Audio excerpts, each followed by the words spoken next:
Также ежегодно 9 августа во всем мире отмечается День книголюбов. Несмотря на стремительное развитие цифровых технологий, библиотеки остаются не просто хранилищами книг, а центрами культурно-досуговой жизни любого города. Столичная смарт-библиотека совмещает в себе классическое чтение и современные тенденции. О необычной библиотеке расскажет Евгений Байдин. В этих стенах можно найти книги на любой вкус и интерес. Но помимо основной функции библиотеки, здесь можно воспользоваться множеством других возможностей. У нас очень много мест для работы, есть коворкинг-кабинеты, рабочие места. Можно просто приходить в библиотеку, отдыхать, работать. Зоны отдыха просторные, есть Wi-Fi свободный. Аудиокресла современные, на которых можно слушать не только, получается, аудиокниги, свои, которые мы предоставляем через Литрес.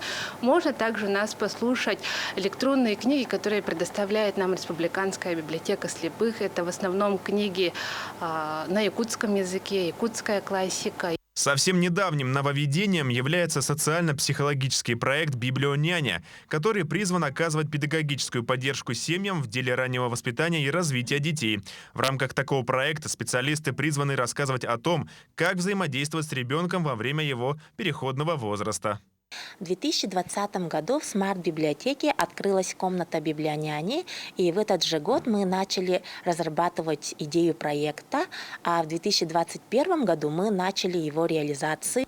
В то время мероприятия велись дистанционно по Zoom, но постепенно мы перешли на очный формат и стали приглашать партнеров для участия. Целью проекта является поддержка молодых родителей по воспитанию. Смарт-библиотека открылась в 2020 году. В начале своего пути на ее полках числилось порядка 3000 книг. Сегодня же эта цифра достигает до 20 тысяч наименований. Библиотека в дальнейшем планирует соответствовать своему названию и идти в ногу со временем. Евгений Байдин, Виктор Дьячковский, Якутск.